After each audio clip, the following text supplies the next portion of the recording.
But in getting started, Dr. Clay McDonald became the 7th president of Logan University in March 2013, just a year ago. Dr. McDonald has more than 20 years of experience as a senior administrator at chiropractic institutions and 30 years as a successful chiropractic practitioner. After graduating from Logan with his chiropractic degree in August of 1982, Dr. McDonald spent 8 years in Eureka, Montana, where he co-owned the multidisciplinary clinic that linked medical, chiropractic, physical therapy, and mental health. Dr. McDonald has earned his business administration with an emphasis in healthcare administration from St. Ambrose University in 1997. He received his Juris Doctorate in 2001 from Valparaiso University School of Law with a Healthcare and Elder Law Certificate and Alternative Dispute Resolution Certificate. Dr. McDonald has participated in numerous accreditation activities through the Council of Chiropractic Education and was a CCE board and council member from 2005 to 2013. He has lectured and presented papers in more than 16 states, Canada, Austria, and has published articles in a variety of professional journals during his distinguished career. Ladies and gentlemen, let me welcome our 7th president, Dr. Clay McDonald.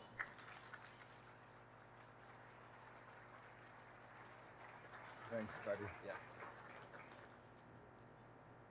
Someone needs to tell my wife all that. Thank you. Thank you very much. Whoa. I have to either look up or, okay. Thank you very much. And thank you for attending our first symposium. We're really, really happy to have you. We hope you enjoy it as much as we have enjoyed putting it together. I've been given the task of giving you a State of the University address in 15 minutes. I've got it down to an hour and a half, so I figure I had to start early, you know? No, actually, I should be pretty close. You can time me. First, I'd like to say that I have just completed my first year here as president at Logan, and there's a couple of things that were really remarkable to me. One, I came back to the absolute best faculty, the best staff, and the best students in the profession. And it was a wonderful thing to come back and see all of that. It's just been tremendous. Secondly, I discovered how much people love the Cardinals, and I discovered how much my wife now loves the Cardinals. That's a passion, boy. And the last 3 things on there you can see on me. I love toasted ravioli, Ted Drew's ice cream, and anything on the hill. So I've gained weight since I've been here too. It's the price of living in St. Louis, I think. We remain grounded. As a college, though, however, we remain grounded in Logan's traditions while moving to the forefront of integrated healthcare. And we're very serious about doing both of those, about staying well-grounded and moving forward fairly rapidly. We're committed to maximizing human performance. We're committed to maximizing human performance in our patients, our students, and ourselves. And for us, that means that we're committed to improving the quality and quantity of lives of our patients, that we're committed to the depth and breadth of our students' education, and we're committed to the ongoing development of our faculty and staff. To that end, we've added some new faces, but it's important to note that we have such tremendous personnel here to begin with, that these are really people who have come in to help us move forward even more rapidly. We have new academic programs on the drawing board, and we're going to talk a little bit about our academic programs in general. Clinical opportunities. Clinic is always near and dear to my heart, of course, as a practitioner, so I get excited about that part. Our facilities, buildings and grounds, which, as you can see, are beautiful, and our financial status. So I'm going to run through those now and pick up off at the end. So, new hiring, well, we've hired some additional talent that'll help take us to the next level. We're investing significantly in our clinics, academic programs, and enrollment management, all key to our ongoing growth. And our new talent complements, as I've said, the many people that we have here on campus now. A couple of these faces aren't new, but they're fundamental to what we're doing. Dr. Mike Whitmer is our chief of staff. He's been our chief of staff for a little while, but we've heightened his role. He's on the cabinet. He's in the most senior position that we have on campus is the cabinet. And he is a very active participant in driving a lot of change in our clinic system. And we're very, very fortunate. The other one that you're very familiar with perhaps is Dr. Hawk. Dr. Hawk is a vibrant and living legend in chiropractic research. And we're honored to have her as our new Dean of Research.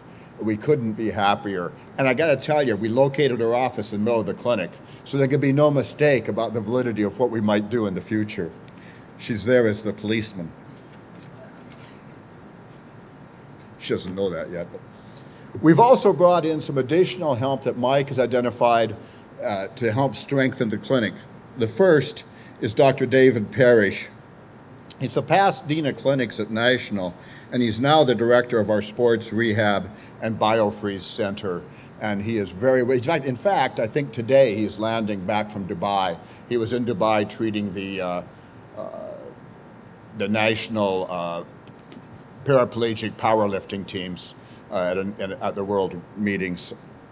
We also have brought in the past Dean of Clinics from Texas, who is running as our business end of the clinics as Executive Clinic Business Director.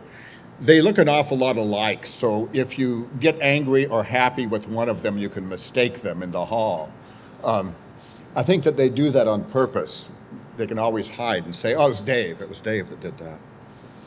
We also have brought in, for our College of Health Sciences, and we'll talk about this a little bit more in a minute, Dr. Sherry Cole, and she's the Dean of the College of Health Sciences, along with Conrad Woolsey, who has taken on the role of Director of our Nutrition and Human Performance Center. And finally, Vince DeBono, Dr. Vince DeBono, is past Vice President of Academic Affairs at National, has come in under Dr. Saubert to help us revise our curriculum. We'll talk about a little bit more about that as the Dean of the Chiropractic Program. And to replace the irreplaceable Pat Jones, we've brought in Kevin Ballantyne to rebuild our development section. All of these folks may be around here this weekend. If you see them, feel free to stop and harass them or ask them questions, quiz them. They'll be in and out all weekend. So, as I said, we're committed to becoming a world-class university. We're committed to rebuilding our flagship program, our chiropractic program, to 850 students, at which time we are choosing to become a selective institution. And we're really pleased and excited about that. And as for the College of Health Sciences, we currently offer 2 degrees, a master's degree in nutrition and human performance, and a master's degree in sports and rehabilitation. We're looking at the fall of 2015 as a kickoff for a couple additional degrees, and then our intention is to add a couple degrees every year after that in the fall. And the degrees we're looking at include a master's degree in psychology with an emphasis in sports, so sports psychology. It goes along with our theme on human performance and maximizing human performance. Med tech degree, a rad tech degree, and something that we all will be thankful for later on, degrees in healthcare information management. And as healthcare changes and evolves and becomes more and more complex, we need more and more people in healthcare informatics. So we're very excited about that program too. I mentioned revising the DC curriculum. I'll want to say up front, 80% of what all chiropractic colleges teach is dictated by the accrediting body, just as law schools or medical schools or anyone else. The Council on Chiropractic Education defines what you teach. How you teach it, that's up to your school. And the unique aspects that you bring to it, the things that make us Logan, those are up to us. So what we're going to do, in fact, effective this fall, is move all the coursework that we currently have in our 10th, which is our final trimester, out of the 10th trimester so that our students can go on preceptorship for the full trimester. Then we're going to go to work on moving the 9th trimester coursework as we build more and more clinical immersion into the student's experience. The next two statements, based on constructivist learning theory, that came from Dr. DeBono because he's smart. I can hardly say it, much less define it. But what it really means is our curriculum is going to bring in clinical skills earlier and earlier. So in our first trimester, when you come in, you'll get 40% of your classwork will be clinical and 60% will be basic sciences. And it'll stay like that throughout the first 4 trimesters, waving up and down, so that students get earlier clinical opportunities than they ever have before. And we're very excited about that part. Also in how we do assessment. If you visited the campus yesterday, you may have seen the assessment center. If not, please go up and look at it. It's competency-based learning. It's a lot of buzzwords, but it means that our students will be more and more competent before they graduate. And we're very, very focused on creating competent, capable, reflective, and very competitive doctors of chiropractic. The one other thing that I think is interesting here about that is that we have a relationship we're building with St. Louis University, and you may have seen their booth here. They're going to start offering their MBA program in the evenings on our campus. And as part of our curricular revision, we are rewriting 4 of our business courses. St. Louis University is a nationally ranked MBA program, and they have the highest, or 5th in the top 5 in entrepreneurship. They have a subset called entrepreneurial MBA. And we are introducing 4 courses into our curriculum that will directly wave into their MBA program in entrepreneurship, so that our students will be learning from the very best in the country in the basics of small business, the thing that we all, when we graduate, are challenged with. So we're very excited about that. Our students will be able to, at the conclusion of those 4 courses, take 2 additional courses and receive a certificate from St. Louis University. And finally, of course, they can transfer into their MBA program. The final thing I'll say about that is that St. Louis University is a Jesuit school, and they have an arrangement with all other Jesuit colleges and universities that make your credits directly transferable. So if I took my 4 credits from Logan rather, I got my certificate from St. Louis University. It's all waivable to Loyola in Chicago if I move to Chicago. It's all waivable to New Orleans if I move to New Orleans, or wherever I might go in the country. So it's a wonderful thing, I think, and really, really enhances our marketability and our students' marketability. Enrollment. We have just over 1,000 students in total enrolled on our campus. We have about 760 DC students enrolled, and we have annual scholarships of about $250,000, about 50,000 of which, thank you all very much, will be given out here today. And we have a student loan default rate of less than 1%. That's a big deal. We are not only the least expensive chiropractic college in the United States, we have one of the lowest student loan default rates. And of the students who enroll, 85% graduate. And we're very proud of that. To my favorite topic, the clinics, we want our students to be fully immersed when they're in the clinic system in patient care. So we're expanding the opportunities to do that. One of those is called the BioFreeze Human Performance Center.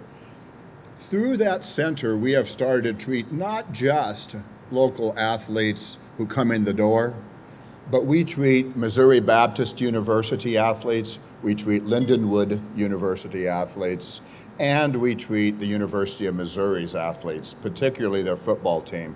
This year we traveled with their football team and provided chiropractic care throughout that time.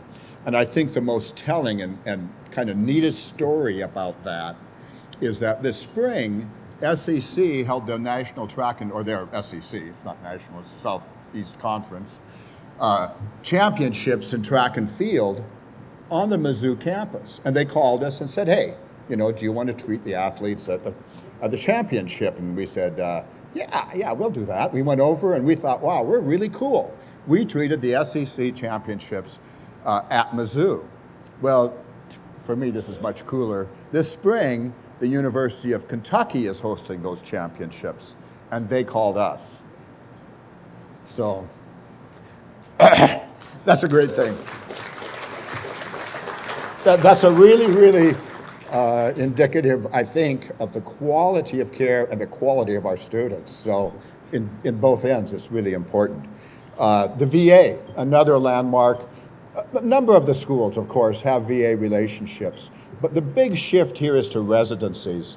The federal government posted for the first time 5 residencies which are funding for 3 years. So every year, a resident, a chiropractor, will move through a residency program in the VA.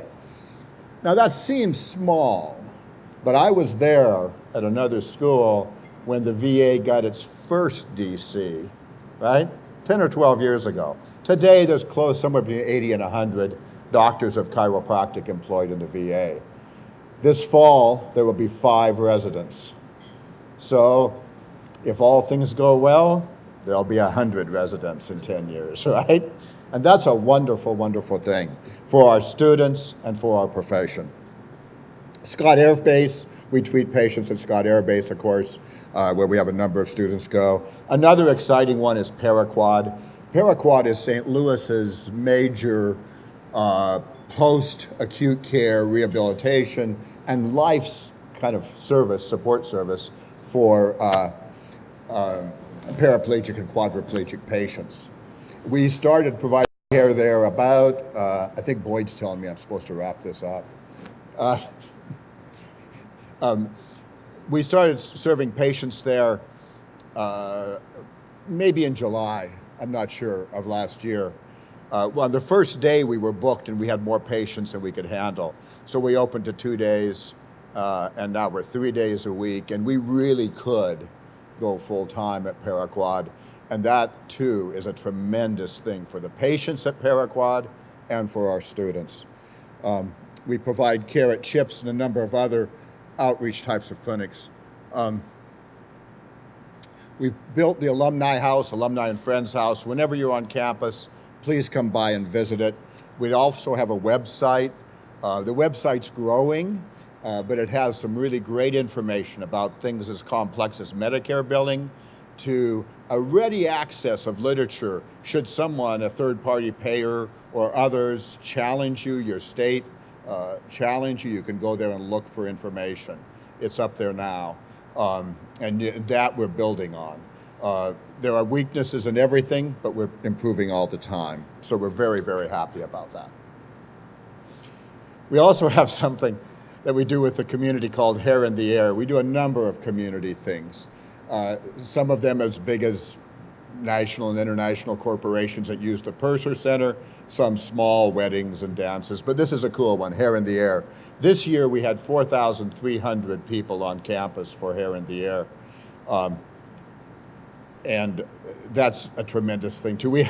This is a picture of Dr. Brian Snyder in what he normally wears at home. It's hell to get it off of him, but it's another great thing. We built a disc golf course on campus, 18 holes. If you were on campus yesterday and didn't see this, that's because it's really well designed. It weaves throughout the campus. It's a collegiate level disc golf course. It's played by people from throughout the region. People come and visit and play. It's a big deal to college age students, and it's really attractive. It's really, really pretty. I haven't played yet, but probably because by the time I play, it won't be in vogue anymore.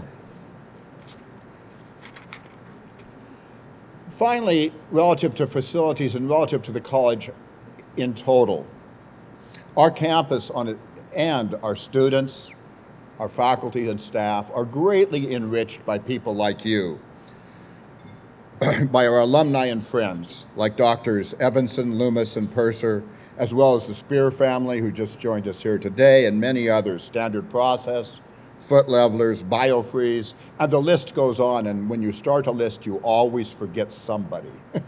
So I apologize if I didn't say your name. We have a long list of wonderful people who have committed to us.